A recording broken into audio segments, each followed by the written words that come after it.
Hey guys, welcome to Where We Unravel, a podcast in which you are going to learn a lot about unraveling stigmas, unraveling misconceptions related to mental health. I'm so glad that you guys are here with me today. Let's just dive right into it. Yeah, so do you ever feel like there are some things that you do and ways in which you respond, and you're not really sure why you're responding in that way, right? And most of the time, we don't look deeply into why we are responding in certain ways. We just kind of brush it off and we leave things unresolved, right? So, today's episode, we're really going to focus on the cycle that we're not really sure is controlling us. So, my biggest hope is that you leave this podcast just understanding more into why you're responding in certain ways and understanding that there's a deeper meaning, there's a deeper psychological thing that our brain is actually doing to protect us. But at times, we're not quite sure. And there's a way we can just look into it and be able to have more compassion with ourselves. My name is Feiji. I'm a licensed therapist, and I have been doing this work for about 5 to 6 years now. And I honestly just love being a therapist. I feel like it's really in my heart and my calling to just hold spaces and help people feel more understood.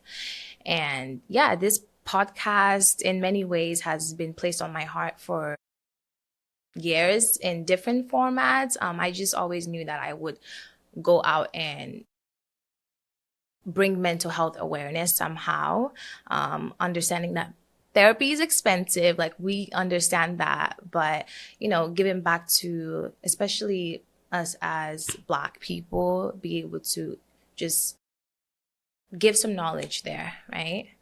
Let's dive right into it. So the cycle that controls us. So this concept I'm going to share with you guys, we're going to use a lot of it as we go about this series. This season, we're really going to dive into just understanding our feelings, understanding our defenses, and most importantly, understanding what anxiety is, right? I always like to say, a lot of us are anxious and we don't know that we are, right? We don't want to walk around saying, "Oh, I'm anxious, I have anxiety, this and that." But anxiety is actually not a bad thing. If you really look at it, there is a psychological, physiological response that, when God created us, like there is the fight, flight, freeze, right? Those responses, if we ignored those, we won't really know how to, protect ourselves. Think of a deer in a headlight, for example. A deer, when a car is driving, it's going to freeze because it's like there's this light that's beaming on it. It freezes and it's really trying to protect it, but we know what happens when a deer freezes in the headlight. But think of it as our bodies are always going to do what it needs to do to send certain signals in order to protect us. So the first triangle, so think of a triangle, right? Think of a situation happening. Maybe you get into a fight with your boyfriend or your friend and you have some feelings, right? The first triangle, the bottom half, think mixed emotions, right? Feelings. Let's talk about core feelings: sadness, anger, love, desire, guilt, grief. All of those emotions, I mean, just imagine if you just went ahead and ignored your feelings. What would happen? You won't know how to respond appropriately to your environment, right? You would just be there. Like someone comes and they make you angry. So back to the example of, yeah, you get into a fight with your boyfriend and you have all these mixed feelings. Let's say you guys are talking and your heart starts racing or your palms are sweaty or you're fidgeting, right? Your body is saying, there's something happening in this environment that I'm not okay with, or something I'm, internalizing as a threat, right? Maybe it's love coming up because you're speaking to someone that you love. Maybe it's anger because they crossed an internal boundary for you, and maybe it's sadness. So imagine all those feelings coming up, and now you're like, your heart is racing, and then the first thing you do is you start like yelling or shouting at them, right? If we look back at when the body is doing normal things like the freeze, fight, flight, you're trying to protect yourself in that moment. So if we think of the lower part of that triangle, feelings, anxiety is a physiological response. It kills me when people say anxiety is a rumination, anxiety is the black and white thinking. No, those are actually us responding to the anxiety. Anxiety is just, the way we're gonna understand it, anxiety here and where we unravel is that it's just physiological, period, right? And in other episodes, we'll go straight into that. But yeah, think about it. When anxiety is high, we engage in things to protect us. So now you're sitting there, something has been said to you, you're yelling, screaming, and now you're shutting down. And now your partner can't get across to you. And you're just like, yep, that's how I am. Or you're just like, I don't know why I do that. But then if we look back a little bit to maybe your family dynamic and how you grew up, you see that you never really had a space to feel anger. Or maybe you were the one who always kept things together, kept the peace, or, different defenses, right? So sometimes we have a harder time, more of a difficult time, feeling certain emotions if they weren't allowed, like in our family dynamics or maybe at some seasons in our lives. So yeah, when anger comes up along with sadness or love, you try to protect yourself in ways, by shutting down or screaming, or sometimes we minimize, oh, it didn't matter, oh, it wasn't that big of a deal. But really what's happening is we're creating this internal conflict over and over again by ignoring ourselves. So that was kind of a mouthful, but I hope you guys are following me, right? If we go more into different examples, as we'll come back to understanding, anxiety, how it shows up on a daily, understanding our individual baselines of like when we're anxious, what does that look like?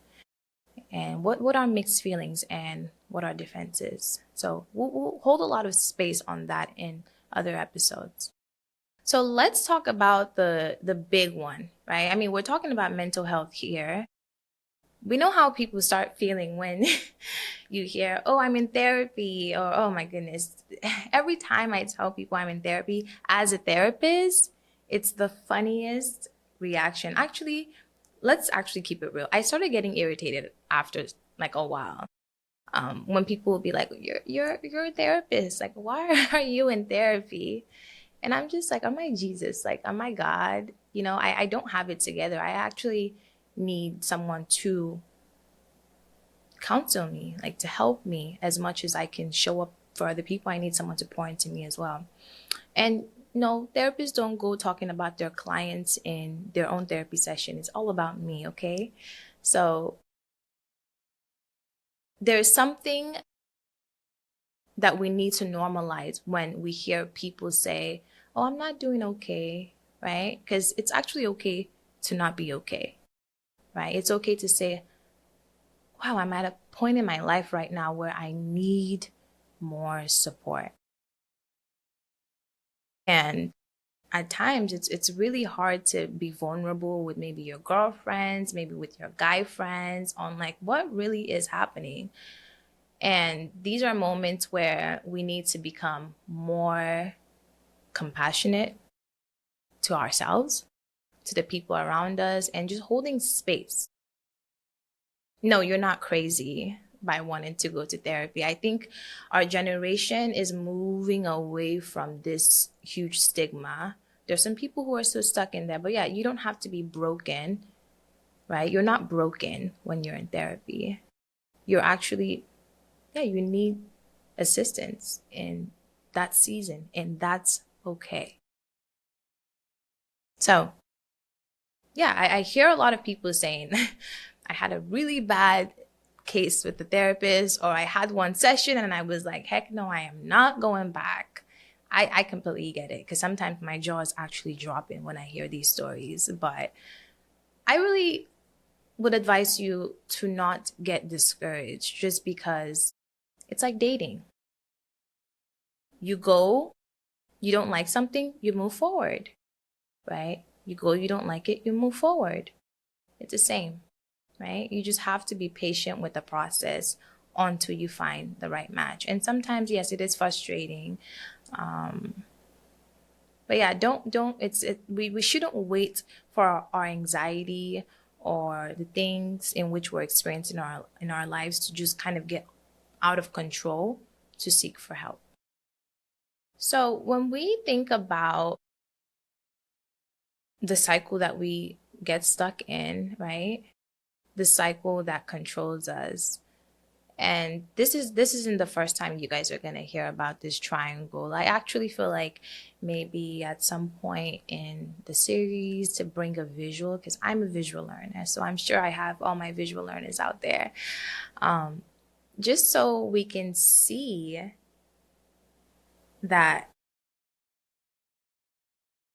we're actually quite all the same when it comes to the mixed feelings we have. Anxiety is a signal that, hey, you got to take care of yourself.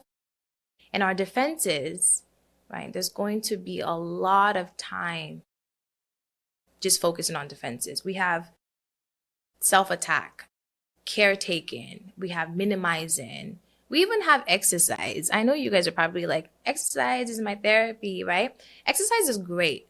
But let's say you have like, there's trauma that you need to resolve, and you're saying, the gym is my therapy. The gym is my therapy. I mean, come on, for how long can the gym be your therapy? Because now you're showing up to work and you can't focus, or you're having reactions or responses with your friends or the partner, the person you're with, or with family members, and you can't quite understand why you're responding in that way. Well, I can tell you, the gym, it's great. I love the gym. But I know that there's a thin line between just trying to put a band-aid over a wound that just hasn't healed. Right? We can just cover it up, but as soon as you take that band-aid up, take it off a little bit, you see that that wound is still there. And it's so important that we start treating our mental health the same way we would treat our physical, right? So I really hope you guys left with a little bit of understanding when it comes to just the triangle. And I know this was the first episode, so it might seem like a lot, but I hope you guys can join me on this journey and just really dive into some of these topics. I mean, at some point we'll have guest speakers and people come in, but I'm very honored and I'm so appreciative of you guys being here. Yeah, thank you so much for just being here with first episode of Where We Unravel. I was a little nervous just recording today, but by the grace of God, I feel very calm. And yeah, thank you so much for joining.